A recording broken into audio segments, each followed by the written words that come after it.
Salam jumpa kembali dengan Andio, peziarah iman kaki Gunung Tugel Purwokerto. Hari ini kembali hadir menemui segenap sahabat yang berkehendak baik untuk mengajak belajar bersama berguru dan berburu kebijakan dari kitab Amsal yang di dalamnya banyak mutiara kebajikan dan kebijakan. Apa hasil perburuan dari berguru yang bisa ditampilkan kali ini? Ini, bahwa kita hidup di dunia yang tidak sempurna. Baik dunianya, apalagi manusianya. Dan jangan kita mengira bahwa itu hanya ada di luar gereja, di luar persekutuan. Bahkan di dalam gereja, di dalam persekutuan pun tidak bebas, tidak steril dari persaingan, konflik, bahkan permusuhan. Bukan hanya doktrin, tetapi juga para hamba-hamba Tuhannya. Jejaknya masih ada, dokumen-dokumennya masih rapi tersusun di rak-rak sejarah. Kita lihat di dalam Alkitab sendiri ada Maria yang suci, tetapi di samping itu ada Petrus yang omdo, Thomas yang pesimis, dan Yudas yang culas, dan seterusnya. Dan nama gereja adalah bukti autentik betapa sejarah konflik di dalam gereja adalah pemandangan yang sangat panjang, melintasi areal negara dan bahkan melintasi abad-abad kehidupan gereja, mewarnai kita semua. Disinilah kita hidup. Dalam dunia seperti inilah kita berada. Lalu bagaimana sikap kita hidup di tengah dunia semacam itu? Ya, inilah yang mau kita gali. Sebelumnya mari kita berdoa. Bapa di surga, Allah yang mengundang kami untuk hidup di tengah-tengah dunia yang penuh dengan persaingan, dunia yang penuh dengan konflik yang tidak senantiasa baik-baik saja. Di dalam dunia semacam inilah Engkau panggil gerejamu, Engkau panggil setiap anak-anakmu untuk hidup dan menjalani kehidupan. Karena itu Tuhan, berikan kepada kami pegangan tuntunan agar kami mampu untuk bukan saja bertahan, tetapi agar supaya kami mampu untuk mengelola semua potensi yang Allah hadirkan, karuniakan kepada kami, baik waktu, bakat, talenta, kesempatan, untuk kami kelola sebaik-baiknya, untuk menjadi bermanfaat bagi sebanyak mungkin orang. Terima kasih Bapa. Firman-Mu kiranya menolong kami. Amin. Saudara-saudara, ayat yang kita renungkan hari ini dari Amsal 26. Ayat 24 dan sampai 26. Si pembenci berpura-pura dengan bibirnya, tetapi dalam hati dikandungnya tipu daya. Kalau ia ramah, janganlah percaya padanya, karena 7 kekejian ada dalam hatinya. Walaupun kebenciannya diselubungi tipu daya, kejahatannya akan nyata dalam jemaah. Saudara-saudara, saya yakin kita mengenal dengan baik peribahasa yang mengatakan serigala berbulu domba. Ini bukan sekedar orang jahat yang berperilaku manis. Tidak juga sekedar niat busuk yang dibungkus dengan kata-kata indah. Tetapi yang gilani adalah bagaimana muslihat dilakukan melalui citra diri, melalui penampilan.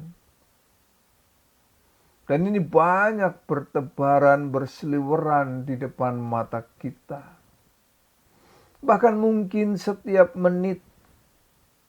Coba kita perhatikan iklan-iklan di media sosial, di jalan-jalan, yang menjanjikan hal-hal yang hebat. Tetapi begitu kita beli, ternyata barang biasa. Bahkan ala kadarnya saja. Saya beberapa kali mengalami pengalaman pahit yang semacam ini. Bungkusnya, ya. Iklannya luar biasa. Kualitasnya jeblok. Katanya ori, sampainya KW. Iklan-iklan macam-macam, saudara-saudara. Jadi ada lagi iklan orang. Seperti yang sering kita hadapi dalam pilkada. Lagi kampanye ya. Iya sih. Janji sorga ditaburkan, semua serba sorga. Rumah disediakan, sekolah gratis, sakit nggak usah bayar, kawin gratis. Wow! Tetapi begitu duduk di kursi kemenangan, neraka jahanam diturunkan. Janji tidak ada gusur menggusur setelah duduk. Geser menggeser. Ketika ditanya kok digusur? Siapa yang menggusur katanya? Cuman digeser. Ini janji gue dulu. Lu aja yang kurang perhatian. Janji gak ada reklamasi. Setelah menjabat, membuat dataran untuk melindungi penduduk di sekitar. Saat diprotes, kok reklamasi bro? Siapa yang reklamasi? Gue cuman buat dataran. Ini untuk memprotek orang banyak. Supaya kalau air turun ke bumi tidak kebanjiran. Dubrak. Ketipu dong kita-kita ini. Ya begitulah saudara-saudara, saking pinternya sang serigala, berkali-kali kita bisa tertipu. Oh, siapa yang tidak terkesan dengan penampilan seekor domba? Bulunya lebat dan lembut, wajahnya imut, menggemaskan. Dan kata-katanya wow, merasuk sukma, menghipnotis, membuat kita serasa terbang melayang ke surga loka. Padahal sesungguhnya dia adalah predator, binatang buas, pemakan mangsa, bahkan sesamanya. Padahal kita mengira dia pemakan rumput yang tidak membahayakan. Nah, pengamsal, saudara, mengingatkan kita supaya kita hati-hati. Si pembenci berpura-pura dengan bibirnya, tetapi di dalam hati dikandungnya tipu daya. Kalau ia ramah, janganlah percaya padanya, karena 7 kekejian ada dalam hatinya. Serigala berbulu domba, kata pengamsal, ini berpura-pura dengan bibirnya. Dia tampil ramah, bahkan bersahabat pun. Tetapi di dalam hatinya terkandung tipu daya. Bahkan kata pengamsal ada 7 kekejian di dalam hatinya. Dan angka 7 itu artinya penuh full kekejian. Jadi semata-mata yang dipikirkan adalah manipulasi, tipu daya, gimana caranya mempertahankan, berkuasa, menguasai. Ya pokoknya segala macam yang menunjukkan kekuatannya untuk menguasai segala sesuatu. Melalui keramahannya, persahabatan, itu hanya menjadi alat kepentingan besar. Alat hasrat dirinya yang disembunyikan. Nah ini yang berbahaya kan kalau lewat agama. Dengan simbol-simbol keagamaan yang dipakai untuk kepentingan kekuasaan, kepentingan diri dan kelompok. Nah saudara-saudara, celakanya kita hidup di dalam dunia seperti ini. Dunia yang keras, dunia kompetitif, bahkan tidak sedikit yang bermusuhan. Kita tidak diisolir dalam masyarakat yang tidak bermasalah, yang tidak bersaing, apalagi yang tidak bermusuhan. Bahkan di dalam gereja pun kita tidak bisa berharap semua akan seperti malaikat. Penuh dengan pengertian, penuh dengan cinta, penuh dengan doa. Oh tidak. Kita hidup dalam dunia yang tidak sempurna, di tengah manusia yang rapuh, yang ringkih, yang abe, yang lale, yang sok berkuasa, merasa benar sendiri, dengan ambisi bahkan basi. Ke dunia seperti inilah kita diutus. Kata Yesus di dalam Matius 10 ayat 16, lihat, aku mengutus kamu seperti domba ke tengah-tengah serigala. Sebab itu hendaklah kamu cerdik seperti ular dan tulus seperti merpati.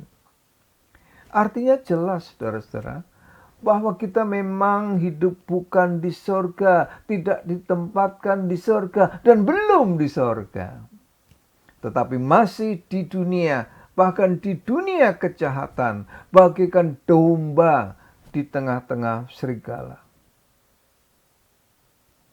Tetapi kita tidak boleh menghindar, ngumpet di gua-gua pertapaan misalnya. Hanya untuk mencari zona nyaman dan nyaman. Tetapi harus di tengah-tengah serigala ini. Artinya harus dihadapi, harus diterima, harus dijalani. Yesus hanya memberikan caranya. Bagaimana supaya kita bisa tetap hidup seperti domba di tengah-tengah serigala. Tidak menjadi serigala yang berbulu domba, tetapi tetap bagaikan domba di tengah serigala. Apa resep yang diberikan Yesus? Supaya cerdik seperti ular dan tulus seperti merpati. Yaitu agar supaya kita cerdas, tetapi jangan lugu, apalagi bodoh. Apakah cerdik itu sama dengan licik? Ya ada instrumen persamaannya, tetapi itu jauh bedanya. Karena licik biasanya bertujuan untuk kepentingan diri, bahkan untuk kejahatan juga. Karena itu kecerdikan yang dianjurkan Yesus harus dibarengi, disertai dengan ketulusan seperti merpati. Oh tentu Tuhan senang kita menjadi pribadi yang tulus, tetapi Tuhan akan merasa sedih dan pedih kalau karena itu kita menjadi bodoh, udah tahu tembok kepala dibenturkan. Di dalam bahasa Jawa, saudara, ada pasemon yang mungkin membantu kita untuk memahami ayat ini, yaitu ngeli ning ojo keli, bersama arus tetapi tidak ikut arus. Kadang-kadang kita memang harus hidup di dunia yang keras, bersama dengan arus, dunia yang penuh dengan tipu-tipu, dunia yang sombong, merasa benar sendiri, merasa suci sendiri, merasa memiliki surga sendiri, yang lain mah kafir neraka. Kita hidup di tengah-tengah dunia semacam itu. Nah, bagaimana kita bisa tetap hidup seperti itu? Ngeli bersama arus, tetapi tidak ikut arus. Artinya bahwa kita tinggal bersama dengan serigala, tetapi toh kita tetap menjadi domba dan tidak jadi serigala berbulu domba. Sampai di sini perjalanan ziarah iman kita. Sampai ketemu pada perjalanan ziarah berikutnya. Tuhan memberkati kita semua. Amin.